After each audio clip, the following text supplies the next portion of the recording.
আপনি বলতেছেন গণভোটের রায় বাস্তবায়ন করবেন না? বিএনপি বাস্তবায়ন করবে। আমরা কিসের উপর জানবো? আমি চোখ বন্ধ করে রাশেদ ভাইরে বিশ্বাস করতে পারি। রাশেদ ভাইয়ের রাজপথে দেখছি, বিএনপি দেখছি। রাশেদ ভাই, আমি বলি রাশেদ ভাই, আমার মনে হয় আপনাদের সরকার বিশ্বাসটা কই জানেন?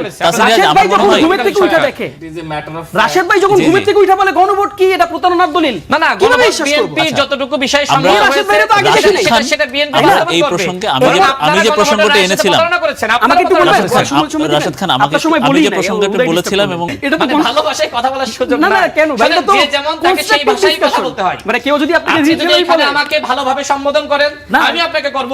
আপনি যদি আমাকে গালি দেন, আমিও গালি দেব।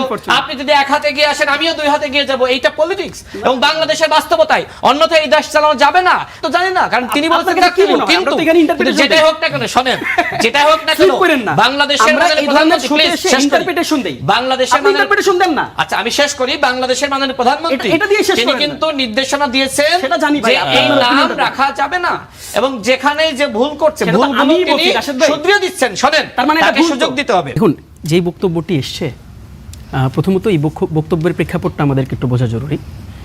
ঠিক কোন প্রেক্ষাপটে দাঁড়িয়ে এই ধরনের বক্তব্য বিরোধী জোট দিচ্ছেন সেটা আসলে বোঝাটা খুবই গুরুত্বপূর্ণ। আপনি যখন বিপ্লব পরবর্তী কার্যক্রমগুলো দেখবেন, শুধু সরকার না, এখানে শুধুমাত্র সরকারের প্যাটার্নকে দেখলে হবে না। আমরা বারবার একটা ব্যাপার, ইভেনচুয়ালি শুধু আমরা না, মানে এই দেশের প্রত্যেকটা মানুষের মধ্যে যে প্রত্যাশাটা ছিল 5 আগস্টের পরে রাষ্ট্রের মৌলিক কিছু কাঠামোগত পরিবর্তন হবে। যেই কাঠামোগত পরিবর্তনে সবচেয়ে গুরুত্বপূর্ণ যে বিষয়টা, সেটা হচ্ছে যে পাওয়ার ডিসেন্ট্রালাইজড হবে, পাওয়ার সেপারেশন হবে, পাওয়ার ডিস্ট্রিবিউটেড হবে among all the political parties and people, যেটা গণতন্ত্রের একেবারে মৌলিকতা। এবং তার পাশাপাশি এগুলো যে পরিবর্তনের স্বপ্ন মানুষ দেখেছিল সেটা বলছি। এবং তার পাশাপাশি যেই সাংবিধানিক জটিলতাগুলো লম্বা সময় ধরে আমরা বয়ে বেরিয়েছি 71-এর পর থেকে, ইভেনচুয়ালি একেবারে আপনি সেই 23-এর 22-এর ইলেকশন পর্যন্ত যেই কঠিন জটিলতাগুলো আমি ক্যারি ফরওয়ার্ড করেছি সরকার থেকে সরকার। যেমন দেখেন, সুপ্রিম কোর্ট ইন্ডিপেন্ডেন্ট হবে নাকি হবে না, সচিবালয়ের আওতায় থাকবে নাকি থাকবে না, এই আলোচনা কিন্তু আজকের না। এটা আপনি দেখবেন যে সেই মানে প্রথম বাকশাল যখন প্রতিষ্ঠিত হলো শেখ মুজিবুর রহমানের হাত দিয়ে, 4র্থ সংশোধনীতে এই 112 সংবিধানের ধারাটি তিনি পরিবর্তন করে প্রথম কিন্তু সচিবালয়কে তার অধীনে নিয়ে আসলেন। এবং কালের পরিক্রমায় আমরা কিন্তু আজ অবধি দেখবেন, আপনি ইন্টারিমের সময় সচিবালয় হয়েছিল ইন্ডিপেন্ডেন্ট, কিন্তু সেই সচিবালয়কে আমরা যখন বন্ধ করতে দেখি, সুপ্রিম কোর্টের আদেশ ছিল। তো এই যে মৌলিক পরিবর্তনগুলো, রাষ্ট্রের কাঠামোগত মৌলিক পরিবর্তন না হওয়া, পাওয়ার ডিসেন্ট্রালাইজ না হওয়া, পাওয়ার ব্যালেন্স না হওয়া, এবং এমন একটা কাঠামোর উপর দাঁড়িয়ে, দেখেন আমি এটাকে শুধু পলিটিক্যাল কমেন্ট হিসাবে নিয়েন না, শুধু পার্টির পজিশন হিসাবে নিয়েন না, একেবারে মানে দলীয় একটা কমেন্ট হিসাবে আপনি যদি রিসিভ করেন, আমি জাস্ট এটা বলতে চাই যে সরকারকে এমন কোনো পজিশন তৈরি করে না দেওয়া, এমন কোনো সিস্টেমের উপরে বসতে না দেওয়া যে তিনি ধীরে ধীরে ধীরে ধীরে একক ক্ষমতার অধিকারী হবেন। ঠিক এই পরিবর্তনগুলো যখন না ঘটে, একটা এত বড় বিপ্লবের পর, এত রক্তের পর আমরা যখন দেখি শিবগঞ্জে ছেলেদের নামে, মেয়েদের নামে, ভাতিজির নামে উপজেলা হয়, জেলা হয়, এত পরিবর্তনের পর, এত রক্তের পর আমরা যখন দেখি যে সংসদে বেফাস আলাপ আলোচনা হয়, কাঠামোগত কোনো ডিসকাশন হয় না, ঠিক সেই ভিউ পয়েন্ট থেকে আপনি খুব রাইটলি এটাকে ইন্টারপ্রেট করেছেন অ্যান্ড থ্যাংক ইউ যে আপনি এটাকে এত পজিটিভলি ইভেনচুয়ালি প্লেস করেছেন এখানে। এটা কোনো দলকে টার্গেট করে, কোনো সরকার পতনের মেজাজ দিয়ে কিন্তু এই কমেন্টটা করা হয়নি। এটা একটা সামগ্রিক কাঠামোগত পরিবর্তনকে এখানে অ্যাড্রেস করা হচ্ছে, এবং সেই কাঠামোগত পরিবর্তনে বিএনপিও আমাদের বড় সারথি হতে পারে। বাংলাদেশের সবচেয়ে বড় গণতান্ত্রিক party, they have huge long history. তো সেই বিএনপিও ইভেনচুয়ালি আমাদের এই কাঠামোগত পরিবর্তনের ভাগিদার হতে পারে। এবং এই কাঠামোগত পরিবর্তন শুধুমাত্র যে রাজপথেই সম্ভব সেটা না, কিন্তু এই কাঠামোগত পরিবর্তন, এই যে জুলাই সনদ আপনি এত কমিটমেন্ট করলেন, সংস্কারের কথা বললেন, আপনি সকল সংস্কার, সকল কমিটমেন্ট আপনি বলেছিলেন কি বলে না, তারা বলেছিল না যে তারা অক্ষরে অক্ষরে হরফে হরফে পালন করবে। আমরা এটা এখন পলিটিক্যাল রেটরিক হিসেবে বলে শেষ করে দিচ্ছি, রেটরিক হিসেবে বলি যে আপনি হরফে হরফে পালন করতে গিয়ে অনেক হরফ মাঝখান দিয়ে খেয়ে ফেলছেন। এখন আপনাকে এবিসিডি কখনো বলতে দিলে অনেক হরফ থাকবে না সেখানে। এক কথা একটা জবাব দেন, কাঠামোগত কোনো পরিবর্তন দেখছে না, তার মানে কি আগের মতো চলছে? না, দ্যাটস এ গুড কোশ্চেন। এটা কি জানেন, এটা একটা ট্র্যাপিং কোশ্চেন। আমার উত্তরটা খুব পরিষ্কারভাবে শুনুন, আগের মতো চলছে না। চলছে না। আগের গভর্নমেন্ট অগণতান্ত্রিক ছিল, ভোট চুরি করে রাতের ভোটে নির্বাচিত গভর্নমেন্ট ছিল। এই গভর্নমেন্ট ভোট চুরি করে রাতের ভোটে নির্বাচিত গভর্নমেন্ট না, এই গভর্নমেন্ট গণতান্ত্রিক পদযাত্রায়, বিপ্লবের পরিক্রমায়, সাধারণ মানুষের ভোটে নির্বাচিত সরকার। এই প্রধানমন্ত্রীকে আমরা প্রধানমন্ত্রী বলি, প্রধানমন্ত্রী মানি, কাজে আগের মতন বলে কোনো সুযোগ নাই। তবে পয়েন্ট টু বি নোটেড, এই প্রধানমন্ত্রীকে আমরা স্বৈরাচার হতে দেখতে চাই না, এই প্রধানমন্ত্রীকে আমরা সহযোগিতা করতে চাই। এই প্রধানমন্ত্রীর হাত দিয়ে কাঠামোগত সংস্কার হতে পারে, এই প্রধানমন্ত্রীর হাত দিয়েই যে সাংবিধানিক জটিলতাগুলো আছে, এই জটিলতাগুলো তার যে উদারতা, তার যে দূরদর্শিতা, এই দূরদর্শিতার কারণে তার হাত দিয়েই তো হতে পারে। দেখেন কার হাত দিয়ে হচ্ছে, দ্যাট ডাজন্ট ম্যাটার। তারেক রহমানের হাত দিয়ে হইলে এটা মাইনে নিব না তা তো না। আমরা কি বলেছি, সরকারের সাথে আমাদের সম্পর্কটা খুব নিবিড়। আমরা বলেছি we want to help them. যেমন দেখেন ভারতের প্রসঙ্গ আসছে, ভারতের প্রসঙ্গ আসার সাথে সাথে আমরা বাংলাদেশের প্রধানমন্ত্রীর পক্ষের লোক হয়ে গেছি, কারণ সে আমাদের দেশের প্রধানমন্ত্রী। এই জায়গাটা তো কোনো ডিবেট নাই। কাজেই আগের মতন তো অবশ্যই না, বরং এটা গণতান্ত্রিক গভর্নমেন্ট, আমরা সেভাবেই তাদেরকে রেসপেক্ট করতে চাই। আচ্ছা, আমার প্রশ্ন ট্র্যাপিং ছিল না, আমার প্রশ্ন এক কথাই ছিল। জি তাসিন, ধন্যবাদ। আমরা একটু রাশেদ খান আপনার কাছে জানতে চাই যে এই যে অনিবার্য বিপ্লবের কথা বলা হচ্ছে, যদিও আমি আগের প্রসঙ্গে আসি, তিনি বলেছেন যে দেশকে শোষণ, দুর্নীতি এবং চাঁদাবাজি মুক্ত, তিনি বলতে জামাতে নামের চাঁদাবাজি মুক্ত করতে একটা আন্দোলন চান, জনগণকে প্রস্তুত থাকার নির্দেশ দিয়েছেন, আর একটা অনিবার্য বিপ্লব। এটা কি আসলে রাজনৈতিক বক্তব্য বা রাজনৈতিক হুঁশিয়ারি বলবেন, নাকি আবার সরকারেরও এখান থেকে কোনো বার্তা নেওয়ার আছে কিনা, আপনারা কিভাবে দেখেন এই বিষয়ে? আজকে জামাতের আমির যে বক্তব্য দিয়েছেন, আমিও সেই বক্তব্য শুনলাম। দেখেন, এরকম বিপ্লবের হুমকি তো তারা প্রায় প্রতিদিনই দিচ্ছে, আর গণঅভ্যুত্থান নামক শব্দটা এই হুমকির মাধ্যমে খুবই ঠুনকো এবং পানসে বানিয়ে ফেলছে। হাসিনার বিরুদ্ধে আমরা দীর্ঘ লড়াই সংগ্রাম করার মধ্য দিয়ে শেখ হাসিনা রেজিমের পতন হয়েছে। ৩৬ দিন আমাদের কাছে চূড়ান্ত লড়াই ছিল। এর আগে কিন্তু ১৬ বছর আমাদের লড়াই করতে হয়েছে, এবং সেই লড়াই অবশ্যই জামাত ইসলাম মাঠে ছিল। বিএনপির নেতৃত্বে যুগপৎ আন্দোলন হয়েছে, এক দফার আন্দোলন হয়েছে, তবে রাজনৈতিক আন্দোলন করে হাসিনাকে পরাস্ত করা যাচ্ছিল না। পরবর্তীতে আপনি সেই সময় আমাদের নিউজ কভার করেছেন, যে সময় ২০১৮ সালের কোটা সংস্কার আন্দোলনের নেতৃত্ব আমরা দিয়েছি। আপনার চোখের সামনেই তো আমাদের রাজনৈতিক আন্দোলন সংগ্রাম। সেই জন্যই বলি, কোটা যখন আবারও ২৪ সালে ফিরে আসলো, তখন কিন্তু হাসিনা গুলি চালিয়ে মানুষ হত্যা শুরু করলে আবারও মানুষ রাজপথে নেমে আসলো, রাজনৈতিক দলগুলো সাধারণ মানুষের সাথে, শিক্ষার্থীদের সাথে সম্পৃক্ত হলো। এরপরে হাসিনার পতন হলো। এখন অনেকে দাবি করে যে এই বিপ্লব ছিল আসলে পরিকল্পিত বিপ্লব, পরিকল্পিত আন্দোলন। আমার প্রশ্ন হলো, বিএনপির তো সংস্কারের ৩১ দফা ছিল, জামাত ইসলামের এরকম দফা কোথায়? তারা যে সংস্কার চায় বা চেয়েছিল, এখন যে আসলে মুক্ত দুনিয়ায় অনেক বড় বড় কথা বলছে, ওই সময় কেন বলে নাই? এত বিপ্লব আপনারা করেন, বোঝেন, পারেন, তাহলে আপনাদের কার্যালয়ে বছরের পর বছর ধরে একটা তালা, সামান্য তালা ঝুলছিল, ওটা কিন্তু খুলতে পারেন নাই। আমি এই কথা আনতাম না, যেহেতু তারা এইভাবে প্রতিদিন বিপ্লবের হুমকি দিচ্ছে। আবার বলছে যে জামাত এবং শিবিরের যে জনশক্তি আছে, চাইলে আমরা ৩ দিনে বিএনপির পতন ঘটাইতে পারি। তো যে পারে সে তো বলে না এইভাবে, পতন ঘটিয়ে দেন, তাই না? আর একজন বললেন যে ১৬ দিনে পারি, ঘটিয়ে দেন না, আরও ৬ মাস সময় নেন, এই ৬ মাসের পরিকল্পনা করে বিএনপির পতন ঘটিয়ে দেন। বিএনপির পতন ঘটিয়ে আপনারা সংস্কার করেন, খুব স্বাভাবিক, আপনাদের যদি শক্তি এবং সামর্থ্য থাকে। কিন্তু এই বিএনপির পতন ঘটাইতে গিয়ে আবার আওয়ামী লীগ যাতে না ফিরে আসে। ইতিমধ্যে জামাতের আমির আর একটা কথা বলেছে যে ৯৬-এর মতন আন্দোলন করতে হবে, ৯৬-এর হাতিয়ার গর্জে ওঠো আরেকবার। তো ৯৬-তে তো আওয়ামী লীগ ছিল, আবার কি শেখ হাসিনাকে দিল্লি থেকে ফিরিয়ে আনবেন? আওয়ামী লীগকে সাথে নিয়ে কি আমাদের জামাত এবং এনসিপির বন্ধুরা আন্দোলন করবে? সেই প্রশ্ন আমি রাখছি জামাতের আমিরকে। দেখেন, তারা অনেক কথা বলবে। শফিকুল ইসলাম মাসুদ সাহেবের একটি ভিডিও আজকে আমি শুনলাম, তিনি তার এলাকায় গিয়েছেন, সম্ভবত ওই এলাকার বিএনপির নেতাকর্মীদেরকে কনভিন্স করার জন্য তিনি বলছেন যে বাইরে আমরা যাই বলি না কেন, আমরা কিন্তু সংসদে সবাই একসাথে খাই, একসাথে হাঁটি, একসাথে আড্ডা মারি, আমরা কিন্তু সবাই এক। জামাত ইসলাম কি আসলেই তারা কি বাংলাদেশের বিরোধী দল হতে চায়, নাকি এইভাবে আসলে এই যে জায়গাটা যেটা অতীতে কখনো পায়নি, অতীতে সর্বোচ্চ 18টি আসন পেয়েছে, এখন তো ইতিহাসের পাতায় তারা নাম লিখিয়েছে, তাই না? বিরোধী দল মানে কি, আগামীতে তারা ক্ষমতায় আসছে, বিদেশিরা ভাবে, বাংলাদেশের জনগণ ভাবে। এখন তারা মনে হয় এক ধরনের ভয়ের মধ্যে আছে যে আমরা কি আসলে এই জায়গাটা দখল করে রাখতে পারবো। এনসিপি একটা চাপ দিয়েছে, যেমন এনসিপির পক্ষ থেকে বলা হয়েছে আমরা আগামীবার প্রধান বিরোধী দল হব।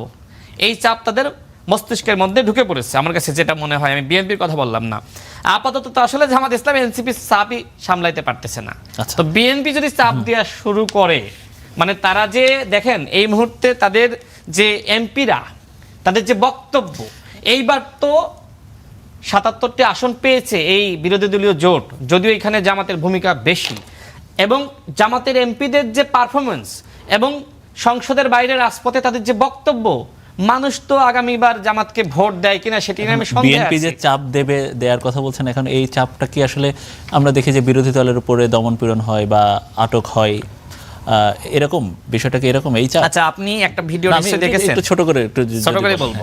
আজকে একটা ভিডিও নিশ্চয়ই দেখেছেন যে জামাত জোটের একজন এমপি হানজালা, তিনি বিএনপির একজন কর্মীকে এইভাবে হুমকি দিয়েছেন, এই মিয়া চুপ করেন, খেয়ে ফেলাবো।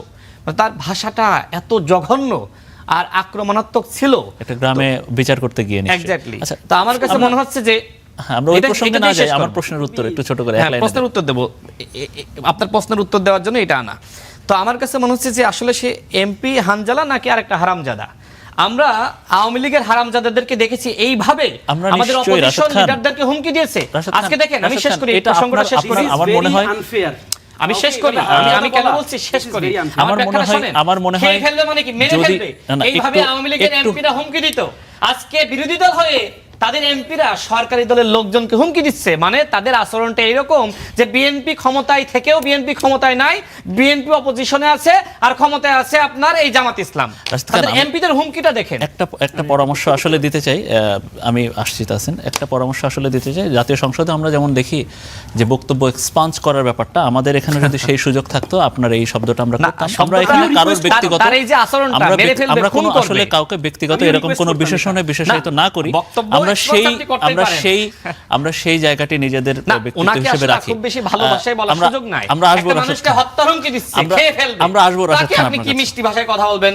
মানে জামাত ইসলাম প্রতিদিন আমাকে অভ্যুত্থানের হুমকি দিচ্ছে, পতনের হুমকি দিচ্ছে, আর আমি এই জামাতকে ঠান্ডা মাথায় সুন্দরভাবে কথা বলবো, এটা কি শুনবে? এইজন্যই তো আপনি জামাত ইসলাম তো politician। সুন্দরের উপযোগী নয়। এটাই এজন্যই আপনি না, পলিটিশিয়ান। পলিটিশিয়ান মানে কি? পলিটিশিয়ান আমাকে যখন নরম ধৈর্য, হইতে হবে, ধৈর্য, যখন গরম হওয়া patience। প্রয়োজন গরম হইতে হবে। রাশেদ খান, আমরা অন্যথায় আসবো। বাংলাদেশের রাজনীতি আপনি করতে আমাদের পারবেন সাথে না। আমাদের সাথে আরো একজন অতিথি। এই তো চেঞ্জ করতে হবে আমাদের সবাইকে মিলে। না, চেষ্টা চেষ্টা করতে জামাত হবে ইসলাম অপোজিশনে আছে, ভুলে যান না তাদেরকে জামাতকে। বলা হয় আপনি যে তো জামাত শিক্ষিত, না। শোনেন, তাদেরকে বলা হয় যে জামাত ইসলাম সবথেকে শিক্ষিতদের দল। BNP অথচ বলে, তাদের BNP ভাষাটা বলে। দেখেন, আচ্ছা, আচরণটা রাশেদ দেখেন। খান। জামাতের যে শফিকুল ইসলাম মাসুদ কি বললো যে 2 ঘন্টার মাথায় ওসিকে সরিয়েছি, মেজরকে সরিয়েছি। মানে কত বড় ক্ষমতা! মানে তারা এইভাবে হুমকি ধামকি প্রতিনিয়ত আপনাকে ফেলিয়ে দেওয়ার হুমকি দিবে, আর আপনি তাকে কিছুই বলতে পারবেন না। এইভাবে তো বাংলাদেশের পলিটিক্সটা করা যাবে না। আরো একবার আসবো আপনার কাছে রাশেদ খান।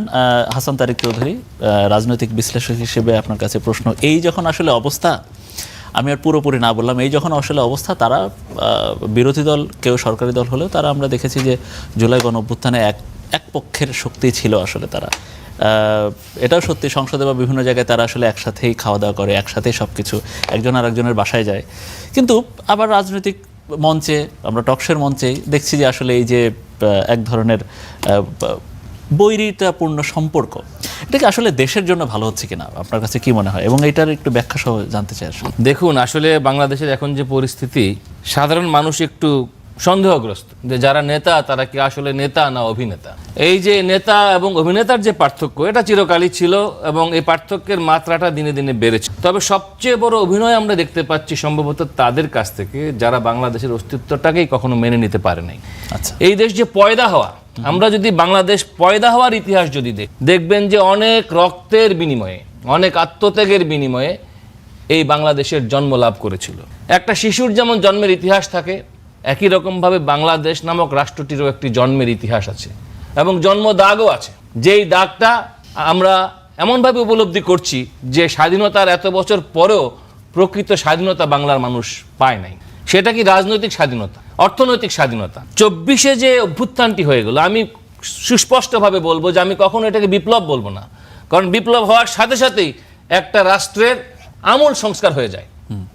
বিপ্লবের বৈশিষ্ট্যই তাই। সারা দুনিয়ার ফরাসি বিপ্লব থেকে শুরু করে সমস্ত বিপ্লব আপনি দেখেন, রেভলিউশনের একটা ক্যারেক্টার থাকে। বিপ্লব বিপ্লব বলে বিপ্লবকে বেইজ্জত করা হচ্ছে। আসলে বিপ্লবটা এখনো হয় নাই। বিপ্লব 2 রকম হতে পারে। একটা হলো ইতিবাচক বিপ্লব, অর্থাৎ সমতার বিপ্লব, সাম্যের বিপ্লব, আরেকটা বিপ্লব হতে পারে পিছনের দিকে যাওয়ার বিপ্লব। আপনি আসলে কোন লক্ষণ দেখে বলছেন? এটা কি 5 আগস্টের পরের এই শাসনামল দেখে বলছেন? আমি যে এই বিপ্লব পার্টিকুলারলি এই যে 24-এর যেটাকে যারা বিপ্লব বলছে 24-এর তাদের উদ্দেশ্যে বলছে। আজকে জামাত ইসলামের নেতা যখন আরেকটি বিপ্লব অনিবার্য বলছেন, তিনি কিন্তু এই জায়গায় ওনাকে আমি ধন্যবাদ দিতে চাই। উনি খুব স্পষ্টভাবে ওনার মেসেজটা দিয়ে দিয়েছেন। তিনি বলেছেন যে জুলাই বিপ্লবের মাধ্যমে ওনারা নাকি ফ্যাসিবাদকে বিদায় করেছেন, এবার নব্য ফ্যাসিবাদকে বিদায় করবেন তারা। তার মানে এই সরকারকে লাল কার্ড তারা দেখিয়ে দিয়েছে। নব্য ফ্যাসিবাদ বলছে বর্তমান সরকারকে তার কাকে বিদায় করবে? ক্ষমতায় আসে 4 মাসের মধ্যে, 4 মাসের মাথায় এখন তারা নব্য ফ্যাসিবাদকে বিদায় করবেন। তার মানে হাসিনা ছিল ফ্যাসিবাদ, আর এখন যে সরকারটি আছে সেটাকে ওনার, আমি আজকের যে দেশের শীর্ষস্থানীয় যে দৈনিকের যে ভাষা আমি সেখান থেকে কোট করছি, খুলনায় বলেছে কথা। হ্যাঁ, সেখানে পত্রিকায় লেখা হয়েছে যে নব্য ফ্যাসিবাদকে বিদায় জানাতে আরেকটি বিপ্লব অনিবার্য করার জন্য যুব সমাজকে তিনি ডাক দিয়েছেন। কোন সেই যুব সমাজ? আমি বিশ্বাস করি সেই যুব সমাজ ওনার ডাকে সাড়া দেয়নি। কারণ আমাদের যুব সমাজ কি চেয়েছিল?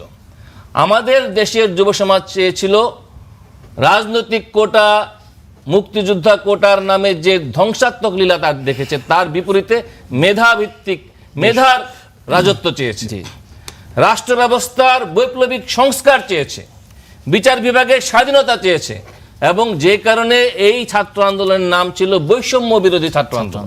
তো এই বৈষম্যের জায়গায় তো কোনো আলাপ নাই। তো এখন এই বিপ্লবের যে ডাকটা, এটা আমার কাছে মনে হয়েছে যে বিরোধী দল হলে পরে কর্মী বাহিনীকে তো একটু ভিটামিন দিতে হয়, একটু উৎসাহ দিতে হয়, একটু গরম দিতে হয়। সেই গরম দেওয়ার জন্য তিনি ফাঁকা বুলিটা, মানে রাজনৈতিক উপমা মাত্র এরকম কিছু না, এটা হলো এক ধরনের, এই যে বললাম নেতা এবং অভিনেতা একটা গরম হাওয়া বাজারে ছেড়েছেন, যেটাকে আমি বিভিন্ন সময় বলেছি শব্দ বোমা। এই শব্দ বোমাটা ছাড়ার পরে কিছুক্ষণ এটা নিয়ে, যেমন আমরা বাধ্য হচ্ছি এটা নিয়ে আলাপ করতে, আমরা কিন্তু শব্দ বোমার ট্র্যাপে পড়ে গিয়েছি। এখন তাহলে একটা প্রশ্ন থেকে যায়, সেটা হচ্ছে আপনিও বলছিলেন যে জুলাই অভ্যুত্থান বা বিপ্লব পরবর্তীতে মানুষের দেশের চাহিদা, তরুণদের চাহিদা, মানুষকে আসলে এরকম রেশারেশি দেখতে চেয়েছে? রেশারেশি না, আপনার বিষয়টা আমরা যদি রাজনীতির কথা, রাজনীতি মানে কি? রাজনীতি মানে কিন্তু শুধু প্রেম ভালোবাসা নয়। নেতারা একে অপরের সাথে প্রেম ভালোবাসা করবে, একসাথে খাবে দাবে, ঘুরবে, কলকলাবে, এটা না।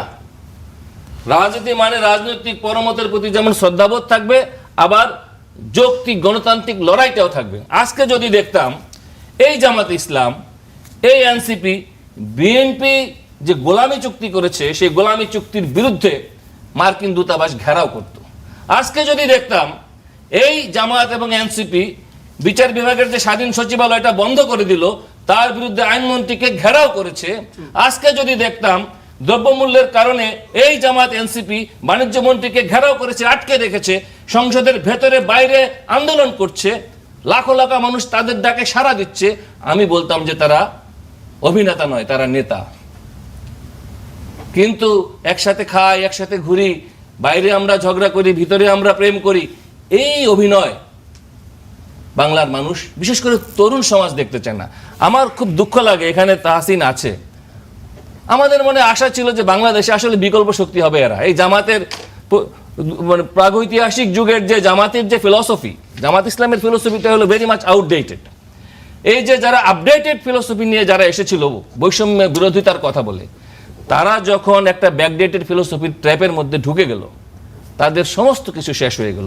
আরেকটা জিনিস দুঃখের সাথে দেখলাম, এই জাতীয় সংসদে যখন মুক্তিযুদ্ধকে অপমান করা হয়, তখন আমাদের এই সরকারি দল বিএনপি তারা নীরব দর্শকের ভূমিকা পালন করে। আপনি দেখেন, আপনি ইংল্যান্ডে যান তো, ইংল্যান্ডের জাতীয় পতাকাকে অপমান করেন, জাতীয় সঙ্গীতকে অপমান করেন, আপনার কি শাস্তি হয় আপনি দেখেন। আপনি জার্মানিতে যান, আপনি ব্রাজিলে যান, আর্জেন্টিনায় যান, সেই দেশের জাতীয় সঙ্গীত পতাকাকে যদি কোনো প্লেয়ার ফুটবল মাঠে ইনসাল্ট করে, তার কি পানিশমেন্ট হয় দেখেন। কিন্তু আজকে আমাদের বাংলাদেশে যখন জাতীয় সঙ্গীত জাতীয় সংসদে বাজানো হয়, তাকে যখন সম্মান প্রদর্শন করা হয় না, বিএনপি তখন নীরব দর্শকের ভূমিকা পালন করে, স্পিকার তখন নীরব দর্শকের ভূমিকা পালন করে। এই যে দুধ কলা দিয়ে ওনারা পুষতেছে, এই পোষার ফলাফল হলো আজকে এই শব্দ বোমা। না, আমার মনে হয় ওই যে জাতীয় সঙ্গীত যখন চলছিল তখন বসেছিলেন কিছু নেতারা, পরবর্তীতে দাঁড়ান, এটা নিয়ে সরকারি দলের এমপিরা তখন সমালোচনা করেছিলেন, বক্তব্য রেখেছিলেন। আচ্ছা, আপনার একটা কথাতেই ধরি যে আসলে তাসিন আপনার কাছে আসতে চাই, তাসিন রিয়াজ, সেটা হচ্ছে আপনারা আসলে এজেন্ডা বা ইস্যু নাকি ধরতে পারছেন না, এমন অভিযোগ। আসলে বাস্তবতা আমরা সেটা দেখি, দেশের আইন শৃঙ্খলা পরিস্থিতি বলি, দেশের আরও এরকম, উনি চুক্তির কথা বলেছেন, আরও বেশ কয়েকটি ইস্যু বলেছেন। এখন সেইগুলো নিয়ে আসলে আপনাদের ব্যানার যখন 11 দলের, এই যে গতকালকে সমাবেশ হলো চট্টগ্রামে, কদিন আগে হলো, এরপরে আজকে খুলনায় হলো, ব্যানারে কিন্তু সেগুলো লেখা থাকে না। আমরা দেখি যে অন্য ইস্যু, সরকারকে হুমকি দেওয়া হয়, রাজনৈতিক বক্তব্য দেওয়া হয়, কিন্তু আসলে এই ইস্যুগুলো, জনগণের ইস্যুগুলো আসলে কি ধরতে পারছেন না, নাকি সমস্যা কোথায়? জি, দেখেন, মানে প্রথমত আমি একটু করি, আপনাকে স্মরণ করাই দিই, বাংলাদেশে আইন শৃঙ্খলা নিয়ে বিগত যতগুলো বিভাগীয় সমাবেশ হয়েছে এগুলোতে বোল্ডলি এই বক্তব্যগুলো এসছে, এক। দ্বিতীয়ত, সংসদের অধিবেশনগুলোতে যদি আপনি লক্ষ্য করেন, সংসদের অধিবেশনগুলোতে একেবারে স্ট্যাট ডাটা নিয়ে সারা দেশের যে অরাজক একটা অবস্থা চলছে, সারা দেশে যে আইন শৃঙ্খলার যে করুণ পরিণতি, এই করুণ পরিণতি নিয়েও মোটা দাগে আলাপ আলোচনাগুলো হয়েছে সব জায়গায়। এবং আমাদের পক্ষ থেকে একটা ব্যাপার আমি আপনাকে বলি, দেখেন, আমরা অ্যাজ বিং দি বিরোধী দল, আমরা আছি একটা মধুর সমস্যায়। কেমন মধুর সমস্যা? যেমন দেখেন, আজকে রাশেদ ভাই ধরেন, সমাবেশ তো একটা খুব গণতান্ত্রিক আন্দোলনের একটা অবশ্যই, তো গণতান্ত্রিক আন্দোলনে গণতান্ত্রিক ভাষায় সমালোচনা হবে, বাদানুবাদ হবে, এটা একটা ডেমোক্রেটিক বিউটি। ওইটা করলে রাশেদ ভাইরা হলো ব্যাপক ক্ষেপে যান, যেমন এই একটু আগে বক্তব্যগুলো যে ব্যাপক ক্ষেপে টেপে মোটামুটি একটা অস্থির অবস্থা, এই বলা হইলো সেই বলা হইলো, তারা বারবার হুমকি দিবে, আমরা কি চুপ থাকবো নাকি? হানজালাকে একটা বাজে শব্দ দিয়ে তিনি ক্রিটিসাইজ করে ফেললেন। রাষ্ট্রমন্ত্রীকে আপনাদের নাসিরউদ্দিন পাটোয়ারি আজকে জনসভা দিয়ে কি বলেছে? খুবই বাজে কথা আবু জাহেল বলেছে। আচ্ছা, তাহলে একটু আমাকে, এই শব্দ তো হারামজাদার থেকেও খারাপ শব্দ। হ্যাঁ, খুবই খারাপ। আপনি ইন্টারফেয়ার করেন না, আপনার সময় না, আপনি বলেছিলেন আমার সময়, জন্য আমিও একটু বললাম। আচ্ছা, একটু বলছেন তো, এই যে ভেরি গুড এক্সাম্পল সেট করলেন রাশেদ ভাই, বিগ ক্ল্যাপ ফর রাশেদ ভাই। আচ্ছা, তো দেখেন, যেটা বলতেছিলাম, কাজেই বিরোধী দল হিসাবে আবার আরেকটা প্রবলেমে আমরা পড়ি, সেটা কি দেখেন, এটা স্মরণ করাই দিই। যেমন ধরেন, আমরা যখন একটু আন্দোলনের কথা বলি, আমরা বলি এই আইন শৃঙ্খলার অবস্থা খারাপ, সরকারকে জবাব দিতে হবে, সরকারের স্বরাষ্ট্রমন্ত্রী কি করে, তো মাল্টিপল বিভাগ নিয়ে তিনি বিজি। এই কথা বললে আবার আমাদেরকেই বিভিন্ন সেট থেকে বিভিন্ন মানে অপোজিশন মানে পয়েন্টে যারা থাকেন, তারা আমাদের মাত্র 3 মাসের একটা সরকার, আপনাদের কি এতটুকু ধৈর্য নাই? এই সরকারটা এসে গুছাইতে পারলো না, এখন পর্যন্ত সেট আপ করতে পারলো না, আপনারা সমালোচনা শুরু করে দিয়েছেন। ভাই, ওইটা নিয়ে আমরা আসি খুবই প্রবলেমে। কিন্তু আমি আপনাকে খুবই শ্রদ্ধার সাথে বলি, এখানে যারা আছে সেটে, তাদেরকে খুব শ্রদ্ধার সাথে বলি, প্রত্যেকটা পার্টিকুলার ইস্যুতে ভাই যেটা বলছেন সেটার ব্যাপারেও, মানে সচিবালয়ের ব্যাপারে বা আদার যে ইস্যুসগুলো তিনি বললেন, প্রত্যেকটা ইস্যুতে, পার্টিকুলার ইস্যুগুলোতে আমরা বোল্ডলি সংসদে এবং সংসদের বাইরে, আপনার নাহিদ ইসলামের 24-25 মিনিটের বক্তব্য আছে, আপনি দেখেন এখানে এমন কোনো ইস্যু বাদ পড়ছে কিনা যেটা টাচ করা হয়নি। এবং আদার দেন যারা যারা স্পিচ করতেছেন প্রত্যেকেরই। এখন চ্যালেঞ্জটা কোথায়? চ্যালেঞ্জটা হচ্ছে, আমরা এখন আমাদের যে পুরো রাজনৈতিক প্রেক্ষাপটটা আমাদেরকে বুঝতে হবে। দেখেন, বাংলাদেশ এখন আর মানে টিপিক্যাল কোনো ল্যান্ড না, এটা জিওপলিটিক্যাল জায়গায় একটা বিগ ল্যান্ড, এখন বিগ ফ্যাক্টর। আপনি দেখেন কিভাবে করে ইন্টারন্যাশনালি কনস্পাইরেসি হচ্ছে আমাদের বিরুদ্ধে, পুশিন সমস্যা থেকে শুরু করে বর্ডার কিলিং থেকে শুরু করে বাংলাদেশের রিপ্রেজেন্টেটিভ, প্রধানমন্ত্রী রিপ্রেজেন্টেটিভকে এভাবে করে অপমান অপদস্থ করে এয়ারপোর্ট থেকে তাকে চলে আসতে হলো। এই সবগুলো মেসেজকে যদি আপনি একত্রিত করেন, সেই একত্রিত মেসেজগুলোর দিকে তাকাইলে আমরা যে জিনিসটা চাই সেটা হচ্ছে, সরকারের কাছে আমরা একটা পজিটিভ বার্তা নিয়ে তাদেরকে আমরা কারেকশন করতে চাই। এটাকে এখনই পলিটিক্যাল ফিল্ডে গিয়ে বিরাট লেভেলের মানে ক্রাইসিস ডেভেলপমেন্ট করার কোনো উদ্দেশ্য, কোনো ধরনের চিন্তা, এই চিন্তা থেকে আমরা বিলং করি না। তবে সরকারকে আমরা এই মেসেজটা দিয়ে আমরা ঠিক রাস্তায় রাখতে চাই। এখন দেখেন, পলিটিক্যাল কালচার চেঞ্জের কথা আমরা বলি বাংলাদেশের পলিটিক্যাল কালচার। আমরা আগে কি দেখতাম? আগে দেখতাম সরকার ফর্ম করে 7 দিন যাইতো না, 7 দিন যেতে দিত না। নতুন সরকার আসলে প্রথম যে কর্মসূচিতে হরতাল হইতো, প্রথম কর্মসূচিতে প্রথম যে কার্যক্রমটা ঘটতো সেটা হচ্ছে বাসে আগুন দিয়ে মানুষকে পুড়ায় মারা হইতো। প্রথম যে কার্যক্রমটা হইতো সেটা হচ্ছে সড়ক অবরোধ করা হইতো, মানুষের জীবনে নাজেহাল একটা অবস্থা করা হইতো। আপনি নিশ্চয়ই চান না, এখানে যারা আছেন, এখানে যারা আমাদেরকে শুনছেন, তারা নিশ্চয়ই এই ধরনের এক্সাম্পল আমাদের কাছ থেকে দেখতে চান না। আপনি দেখেন জুলাইয়ের আন্দোলনগুলো কত ব্যতিক্রম ছিল, কাজে দেখেন, আমাদের আন্দোলনের ভাষা কেন্দ্রিক আমরা পরিবর্তন আনতে চাই। আমরা এই আন্দোলনের ভাষা কেন্দ্রিক আমরা পরিবর্তন আনবো। আমাদের আন্দোলন মানে সবসময় এটা না যে আমরা সচিবালয়ে একেবারে পুরো আজকের কার্যক্রম বন্ধ, আপনি সাফারার হবেন, আপনি আমাকে গালি দিবেন, আপনি এই টকশোতে আলাপ করবেন, আলাপ করে বলবেন যে এই যে দেখছেন এই সেই আগের আবার আগের অরাজকতা শুরু হয়েছে, সরকার বসছে, সরকারের বিরুদ্ধে নেমে গেছে হরতাল, 7 দিন 14 দিন 21 দিন ব্যাপী হরতাল, সংসদের সামনে বিরাট লেভেলে দোতলা বাস জাগের জালি যে জাহাঙ্গীর কবির নানকরা করছে না। তো দেখেন, this is what we do not want, but the message should be clear, we do not want willingly spontaneously, but আপনি যদি সরল পথে সোজা পথে না হাঁটেন, আপনি যদি জনগণের সংবিধান এই ভোটের সাথে গাদ্দারি করেন, হয়তো বা সেটাও তো একটা অপশন হয়ে থাকতে পারে, আসতে পারে সামনে দিনে, সেটা আমরা চাই না, আমরা মন থেকে সেটা চাই না, কিন্তু আপনি বাধ্য করলে তো আমাদের কিছু করা থাকবে না। আর ওই জাস্ট একটা মেটাফোর দিয়ে আমি কথাটা শেষ করি। দেখেন, বিরোধী দলকে আমরা যে ফ্রেমে সবসময় দেখতে অভ্যস্ত, আপনি টিপিক্যাল ফ্রেমে বিরোধী দলকে রিড করতে গেলে আসলে আপনি রিড করে উঠতে পারবেন না। উনি যে কথাগুলো বলছেন না, যে দেখেন একজনকে হারামজাদার বলে অবস্থা খারাপ করে দিছে, আমি আপনাকে 100টা মন্তব্য, আমি শেষ করি, আমি একটা কথা বলি, আমি আপনাকে 100টা মন্তব্য দেখাবো, এর মধ্যে একটা মন্তব্য নিয়ে আসি। ভোটের আগে বিএনপির নেতা ফেনীতে আর কুমিল্লায় তিনি বলছিলেন জামাত ইসলামের মহিলা নারীদেরকে দেখে যে এদের ছায়া খুলে ফেলতে হবে, রেকর্ড আছে, যদি বলেন চ্যালেঞ্জ করেন রেকর্ড শোনাবো। আনফরচুনেটলি রাশেদ ভাইদের মুখে তখন কই ফুটে নাই। এই রাশেদ ভাইদেরকে তো আমরা গণতান্ত্রিক আন্দোলনে দেখছিলাম না, খেয়ে ফেলতে চাই, আমরা দেখছিলাম, আপনি এটা নিয়ে কথা বলেন না কেন? আনফরচুনেট ভাই, কি বলেন, দুইটা মন্তব্য এক করেন না। হানজালা যে একজনকে হত্যার হুমকি দিল, হানজালা সাহেবের ওই মন্তব্যটা আমি দেখছি, ওই মন্তব্যটা নিয়ে আপনি যেভাবে করে একটা বিরাট মন্তব্য করতেছেন, বিএনপির মন্তব্যগুলো যদি ধরি তাইলে এদেরকে ফৌজদারি আইনে মামলা দেওয়া উচিত এখন, তাই না? Yes it is. ও তাহলে ইয়েকে পুরস্কার দেন। Yes it is. কেন পুরস্কার দিব? আমি তো আপনার মতন রাজনীতি করি না রাশেদ ভাই। আমি যে ভুল করে তাকে ভুল বলি, তাকে পুরস্কার আপনারা দিবেন। যেমন আপনি মন্তব্য করতেছেন না শিবগঞ্জে কি হয়েছে, মন্তব্য করেন আপনার সাহসিকতা দিয়ে, আপনাকে তো সেই রাজনীতিতেই আমরা দেখছি সবসময়, আপনি সাহসিকতা দিয়ে এটা বিরুদ্ধচারণ করেন, আপনি শক্তভাবে বলেন তারেক রহমান এটার ফর স্টার নিতেছে। খেয়াল করেন, তারেক রহমান কিন্তু ঠিকই নির্দেশ দিচ্ছে, কারণ সে তো জনগণের পালসটা বুঝতেছে, ইয়াং জেনারেশনের পালসটা বুঝতেছে। সে যেই পেসে আগাচ্ছে, তার ক্যাবিনেট সে পেসে আগাইতে পারতেছে না, তার দলের কর্মীরা সে পেসে আগাইতে পারতেছে না। সে কিন্তু ঠিকই বলে দিছে যে এই 2টা উপজেলার নাম পরিবর্তন করতে হবে, কিন্তু সংসদে কি রাজকীয় গল্প শুনলাম, এটা নাকি কালে ভদ্রে হয়ে গেছে, কোইন্সিডেন্স। জি, আমরা এই কোইন্সিডেন্স যদি রাশেদ ভাইরা বিশ্বাস করে, তাহলে আমাদের আর কিছু বলা থাকবে না। উইথ অল ডিউ রেসপেক্ট বললাম, উনি মিরাকল বলেছিলেন, আমরা সেই প্রসঙ্গটা আসলে একটু পুরনো হয়ে গেছে। আমরা রাশেদ খান একটু আপনার কাছে আসতে চাই। তাহসিন রিয়াজের কথা যেটা বুঝতেছি, আসলে 11 দল তারা বলছে আসলে তারা সরকারকে, বিরোধী দলের কাজ যেটা সতর্ক করা, সে সতর্ক তারা করছেন, সমালোচনা সতর্কতা, এটাকে আসলে আপনারা ক্ষমতাচ্যুত করা এই শব্দটা ভাবছেন কিনা, ভাবছেন কেন আসলে? এইটা থেকে আমি রাখি। আর এটার সাথে আরেকটা প্রশ্ন করি, আপনারাও অনেক অধিকারের আন্দোলন করেছেন, আপনাদের জুলাইয়েরও একটা বড় আকাঙ্ক্ষা ছিল যে গণভোটের রায় বাস্তবায়ন। সেক্ষেত্রে আমরা দেখছি সংসদে সেইটা নিয়ে আসলে বড় আলাপ হচ্ছে না, সেখানে আমরা এই কে পর্দা চাচ্ছে, ওয়াশিং মেশিন চাচ্ছে, এটা নিয়ে উত্তপ্ত।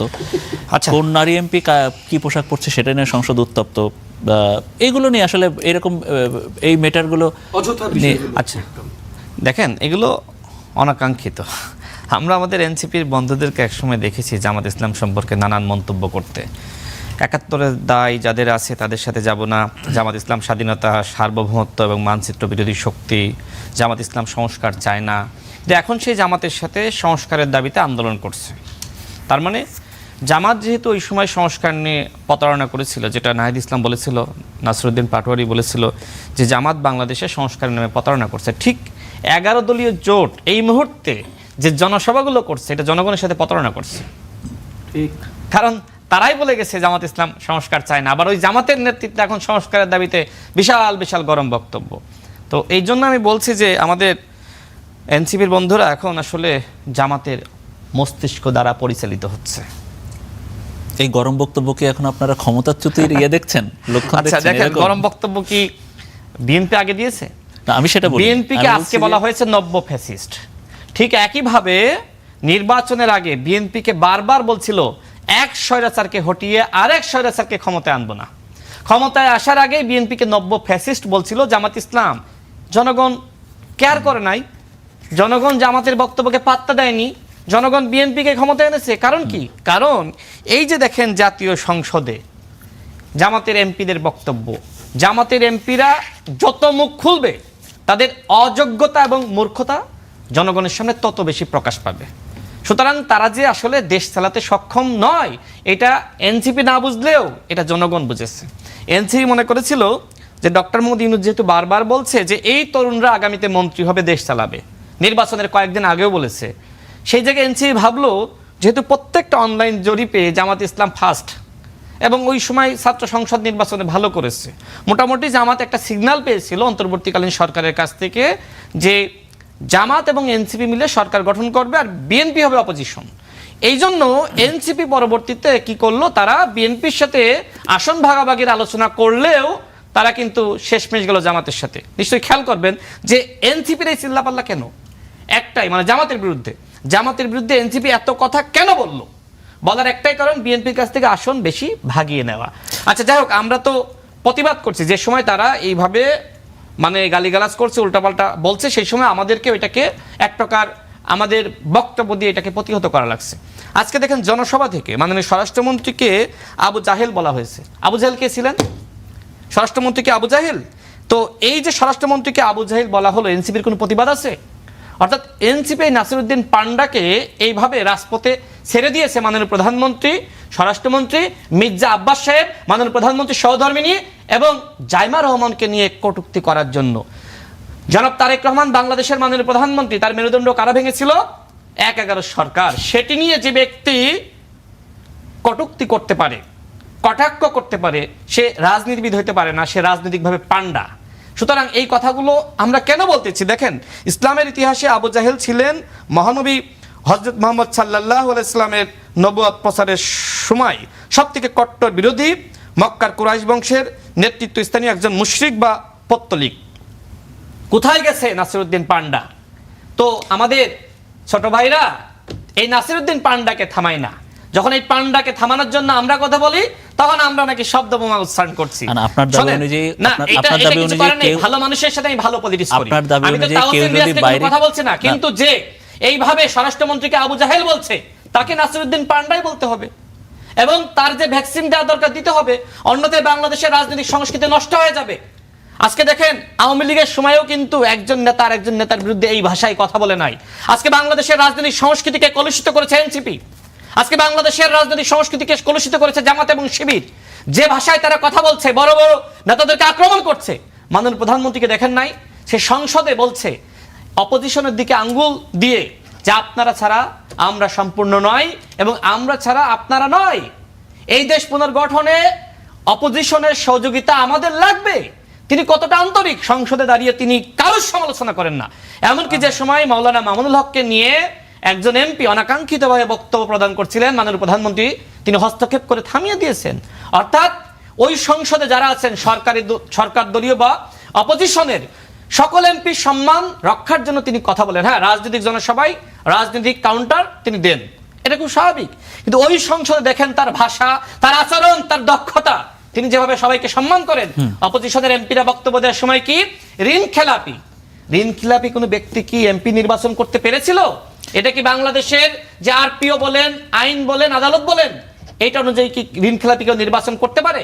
আমি অবাক হয়েছি, নাহিদ ইসলামের মতন একজন গণঅভ্যুত্থানের পোস্টার বয়, সেও দেখলাম জামাতের সাথে সুর মিলাইলো। এই সংসদে কেউ ঋণ খেলাপি নাই, 16 বছর ব্যবসা বাণিজ্য করতে পারে নাই, ঘরে ঘুমাইতে পারে নাই। সেই সময় এই নব্য বিপ্লবীরা যারা এই যে শিবিরের বড় বড় কথা বলে, শিবিরের যারা এই যে বুদ্ধিজীবী আছে, এই বিপ্লবীরা কোথায় ছিল? 16 বছর তো তাদের পায়নি, তাদের ব্যবসা প্রতিষ্ঠানে তো কোনো হামলা হয়নি, বিএনপির নেতারা ব্যবসা বাণিজ্য করতে পারে নাই, সুতরাং ঋণ পরিশোধ করতে পারে নাই। এটা তো খুব স্বাভাবিক। এইটা নিয়ে যারা কটাক্ষ করে তাদেরকে আপনি কি ভাষায় কথা বলবেন? এটা তো ভালো ভাষায় কথা বলার সুযোগ না। কেন যে যেমন তাকে সেই ভাষায় কথা বলতে হয়। মানে কেউ যদি আপনাকে এখানে আমাকে ভালোভাবে সম্বোধন করেন, আমি আপনাকে করব।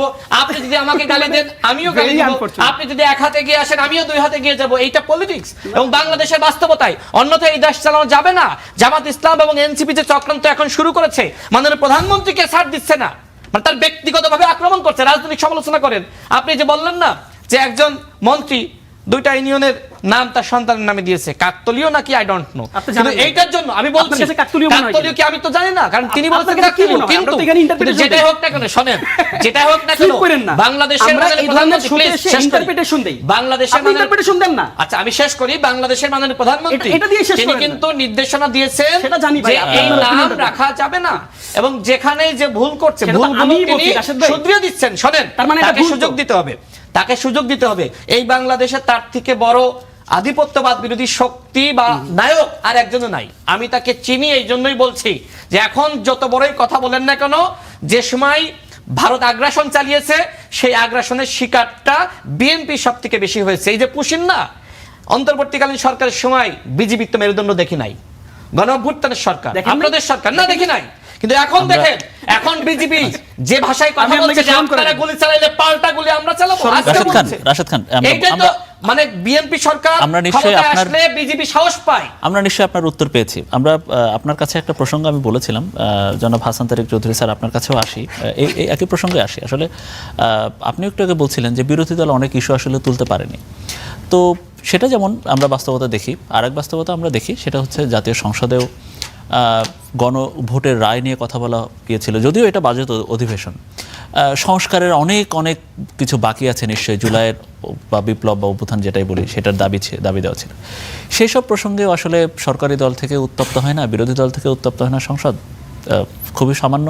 কিন্তু আমরা দেখি যে জানালার পর্দা, ওয়াশিং মেশিন বা ছাত্র শিবিরের কোন নেতা গুম হয়েছে সেটা নিয়েও গুমের নাটক করেছে, সেটা নিয়েও স্বরাষ্ট্রমন্ত্রী কথা বলেন। কিন্তু আসলে এই সব বিষয়ে নিয়ে উত্তপ্ত হওয়া সংসদ উচিত ছিল নাকি আসলে এর চেয়ে আরো বড় কোনো বিষয় আছে? আসলে সাধারণ মানুষের তো একটা এক বুক আশা ছিল। হ্যাঁ, ওই যে একটা গান আছে না, এক বুক জ্বালা নিয়ে বন্ধু তুমি কেন একা বয়ে বেড়াও। তো এখন মানুষ তো এক বুক জ্বালা নিয়ে সমস্ত ব্যথা বেদনা বয়ে বেড়াচ্ছে। এই যে বাজেট হচ্ছে, এই বাজেটটা কিন্তু মানুষের প্রধান মনোযোগের জায়গা হওয়ার কথা ছিল। পার্লামেন্টারিয়ান যারা, তাদের মনোযোগের জায়গা হওয়ার কথা ছিল। যেটা তাহসিন রিয়াজ বলেছে যে রাজনীতির ফিনোমেনা বা রাজনীতির যে পরিভাষা তারা পাল্টাতে চান, বা এটাই তো ছিল মানুষের আশা।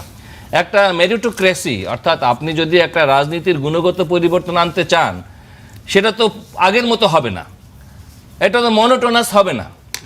আপনাকে এটা করতে হবে একটা নতুন ডাইমেনশনে। হ্যাঁ, ওই যে একটা কবিতা আছে না, ওরে নবীন ওরে আমার কাঁচা আদমরাদের ঘাম এরে তুই বাঁচা। এই ঘামারা কিন্তু হাত দিয়ে মারা নয়, আপনি নিউ ফর্ম, অর্থাৎ আমরা যখন কৃত্রিম বুদ্ধিমত্তা দেখি তখন কিন্তু আমরা একটা নিউ ফর্মের মধ্যে যাই। আমরা যখন আপনার এই 5G টেকনোলজি দেখি আমরা কিন্তু একটা নিউ ফর্মের মধ্যে যাই। পলিটিক্সেও কিন্তু একটা নিউ ফর্মের প্রত্যাশায় তৈরি হয়েছিল। গতানুগতিক হরতাল, গতানুগতিক অবরোধ, এইটা তো হতে পারে না। কি হতে পারত? হতে পারত এই পার্লামেন্টে একটা স্মার্ট প্রো পিপল বাজেট হতে পারত, যেটা অভ্যুত্থানের যে অঙ্গীকারকে রিফ্লেক্ট করে। যেমন আপনি ধরেন আমাদের দেশে ব্যাংকগুলোর যে সুদ নীতি, এই সুদ নীতিটা কি? বড় লোককে আরো বড় লোক বানাও আর মধ্যবিত্ত গরিবকে খায়া ফেলো। জেনুইন উদ্যোগ তাদেরকে তেমন কোনো সুযোগ সুবিধা দেওয়া দরকার নাই, দুই একটা মিষ্টি ভাষণ ছাড়া। কেন্দ্রীয় ব্যাংকের রোলটা কি হওয়া উচিত যদি আপনি অভ্যুত্থানকে রিফ্লেক্ট করতে চান? শুধু আপনি 24-এর অভ্যুত্থান তো 90-ও আমি করে, 90-এর অভ্যুত্থানে আমি সামনের কাতারে ছিলাম। কর্মসংস্থান একটা বড়, সেখানে আপনার কর্মসংস্থান কেন হচ্ছে না বা হওয়া কিভাবে হতে পারে? এত লক্ষ যুবকের চাকরিটা কোত্থেকে হবে? একটা ব্যবসা বান্ধব বাংলাদেশ কি করে সিঙ্গাপুর হতে পারে? বাংলাদেশকে ভারতও হওয়ার দরকার নাই, বাংলাদেশকে পাকিস্তানও হওয়ার দরকার নাই, সিঙ্গাপুর অ্যাটলিস্ট হন ভাই। তাহলে সেইটা হওয়ার জন্য যে বাজেট, সেটা কোথায়? আমরা যে ট্যাক্স দেই, সেই ট্যাক্সের বেনিফিট মানুষ কি পায়? যাদের আসলে বেশি ট্যাক্স দেওয়ার কথা তারা কি ট্যাক্স দেয়, নাকি ট্যাক্সটা প্রকারান্তরে ভ্যাটের নাম করে পাবলিকের পকেটটা কাটা হচ্ছে? ফলে এই যে ট্যাক্সের যে ইনসাফ, পাবলিকের কাছ থেকে ট্যাক্স নেওয়ার ক্ষেত্রে যে ইনসাফ পয়দা করা, সুদ, ব্যাংকের সুদভিত্তিক যে সুদভিত্তিক তো অর্থনীতি আমাদের, জামাত তো বলে যে তারা সুদভিত্তিক অর্থনীতি চায় না। আমি জানি না এনসিপিও সুদমুক্ত অর্থনীতিতে কি বিশ্বাস করে কিনা, এটা I have no idea. But আপনি যদি সুদ নেন, সুদ নেওয়ারও তো একটা ইনসাফ আছে, কার থেকে কত নেবেন, একটা বেসিক আছে। তো সুতরাং ইকোনমিক্সের যে এই জায়গা, এক্সপোর্ট ইম্পোর্ট, প্রকল্প, মেগা প্রকল্প, মেগা দুর্নীতি, এই সমস্ত গল্প আমরা জানি। ফলে আপনি একটা জনবান্ধব বাজেট করে বাংলাদেশের খেটে খাওয়া মানুষ যারা হলো মেজরিটি, ডেমোক্রেসির পাওয়ার ফোর্স কারা? ডেমোক্রেসির পাওয়ার ফোর্স হলো মেজরিটি পিপল। আমাদের দেশে মেজরিটি কারা? ওই যারা ব্যাংক লুটেরা তারা নিশ্চয়ই না। জি হাসান তারেক চৌধুরী, আমার এই বিষয়ে আসছি। আপনি বেশ গুরুত্বপূর্ণ ভালো কিছু প্রসঙ্গ তুলেছেন। এখন এই প্রসঙ্গে তো আমরা গঠনমূলক আলোচনা হতে এই প্রসঙ্গে তো এনসিপি জামাত কথা বলে না ভাই, এনসিপি জামাত বলে না, এমনকি আমরা কিন্তু ছায়া বাজেট দিছি। হ্যাঁ না, এই প্রসঙ্গে তারা আসলে ট্যাক্স নীতিতে তারা কি করছে আমি বলবো এখানে করদাতা হিসেবে আমি জানি না। একটা বিষয় বলছি সুদ যে নীতিতে তারা কি বলেছে, তারা তো সুদেই বিশ্বাস করে না। দেশের অনেক বড় বড় বা ভালো ভালো প্রসঙ্গে সরকারি দল বিরোধী দল কেউই গঠনমূলক আলোচনা করছে না, এবং সামান্য বিষয়ে আসলে অন্য বিষয়ে সামান্য বিষয়ে সরকারি দল বিরোধী দল উত্তপ্ত হয়ে যাচ্ছে। এখন এখানে কার ভূমিকা আসলে না, এটা আসলে ব্যাপারটা যেটা হয়েছে কি, আপনি আসল কথাকে আড়াল করার জন্য, আপনি ফরজ এবং সুন্নতটা বাদ দেওয়ার জন্য আপনি নফল নিয়ে বেশি কথা বললে সুবিধাটা কোথায়? সুবিধাটা হলো ফরজ এবং সুন্নত নিয়ে কোনো কথা বলতে হবে না। আমাদের বাজেট নিয়ে আলোচনায় পার্লামেন্টে কিন্তু এটাই হচ্ছে, ফলে জনগণের কাছে পার্লামেন্ট হয়ে গেছে শায়েরি। আপনি পর্দা চান, ওয়াশিং মেশিন চান, সেটা অন্য সুতরাং বিষয়। শায়েরির পার্লামেন্ট তো এটা না। আমরা we are paying for the parliament. True. I am the taxpayer. I am paying for the parliament. I am paying for the expenditure of the parliament members' house. আমি তাদের বাসার জন্য পয়সা দিই। এমপিরা যে বাসায় থাকে তার জন্য আমার মতো আম পাবলিক পয়সা দেয়। এমপিরা যে খাওয়া খায়, নাস্তা খায়, তার জন্য আমার মতো আম পাবলিক পয়সা দেয়। সুতরাং এই আম পাবলিকের যে পয়সা, সে পয়সার প্রতি তো ইনসাফ করতে হবে। সে ইনসাফটা যদি না থাকে, আমি বলবো তার জন্য কিন্তু নানান পন্থায় সারা দুনিয়াতে কিন্তু মানুষের মধ্যে কিন্তু রিভল্ট তৈরি হয়, হ্যাট্রেড তৈরি হয়, ডিনায়াল তৈরি হয়। এই যে ডিনায়ালটা যে তৈরি হচ্ছে, এই ডিনায়ালটা কিন্তু not only against the government, মানুষ আবার এই রাজনীতি ডিনায়ালটা গোটা পলিটিক্যাল ব্যবস্থা, পলিটিক্যাল সিস্টেম, এই সিস্টেমের প্রতি ডিনায়াল হচ্ছে। এই নিউ জেনারেশন এই সিস্টেমকে ডিনাই করছে, যে এই রাজনীতি তো আমরা চাই নাই ভাই। সুতরাং এই রাজনীতিটার বদলে যে ডিনায়াল তৈরি করা হচ্ছে, we have to address the denial. এবং আজকে আমাদের বিচার বিভাগ আপনি দেখেন, আজকে যে অ্যাটর্নি অফিসে যে নিয়োগ হয়, ডিএজি, এএজি, এডিশনাল, এগুলা কি এখন দলীয় কোটায় হচ্ছে না? বদলি কি দলীয় কোটায় হচ্ছে না? প্রমোশন কি দলীয় কোটায় হচ্ছে না? তাহলে কোথায় গেল অঙ্গীকার, কোথায় গেল ওয়াদা? এই প্রশ্ন কিন্তু চলে আসছে। এবং আমি তারেক রহমানকে তারপরেও বলবো যে জনাব তারেক রহমানের মধ্যে যে গুণগত পরিবর্তন সূচিত হয়েছে, সেটা হলো কি, তিনি কিন্তু প্রতিশোধের ভাষাটায় কথা বলছেন না। তিনি এক জায়গায় আমি দেখেছি একটা তিনি বলেছেন যে আমি প্রতিশোধ নিলে কি আমার ভাঙা হাড্ডি আবার জোড়া লাগবে, আমার কোমরের ব্যথা কি কমে যাবে? আসেন আমরা একটা গঠনমূলক পন্থায় আগাই। কিন্তু এইটাকে যদি, এই ভাষাটা যদি বিএনপির নেতাকর্মীরা বুঝতে না পারে, আর অপরদিকে জামাত যদি এটাকে দুর্বলতা মনে করে, তাহলে তো খুব মহা বিপদের কথা। এবং এই বিপদ আবারও একটি ব্যর্থতায় পর্যবসিত হবে। মানুষ যে ভোট দিয়ে যে পার্লামেন্ট চেয়েছিল, সেই পার্লামেন্টটা আর হবে না। একটা প্রসঙ্গে আসি, শেষ প্রসঙ্গই বলা যায়, আমাদের সময় আসলে সংক্ষেপ। রাশেদ খান, আপনার কাছে সেটা হচ্ছে, আপনি আপনার বক্তব্যের শুরুর দিকে বলেছিলেন যে বিরোধী দল যেটা করছে, তারা আসলে আওয়ামী লীগকে ফিরিয়ে আনার চেষ্টা করার নামান্তর হতে পারে। প্রসঙ্গটা আসলে মিলে যায় যে 23 জুন আওয়ামী লীগের প্রতিষ্ঠাবার্ষিকী উপলক্ষে তারা বেশ কয়েক জায়গায় মিছিল টিছিল করছে। এ নিয়ে সরকার, স্বরাষ্ট্রমন্ত্রী, পুলিশ সবাই বেশ উদ্বেগ জানিয়েছে। আজকে আমরা দেখেছি ঝিনাইদহের হরিণাকুণ্ডে 18 জন আহত হয়েছে। আওয়ামী লীগ এবং বিএনপি সমর্থকদের সংঘর্ষ হয়েছে সেখানে। তো এটা কি আসলে আপনাদের জন্য উদ্বেগের?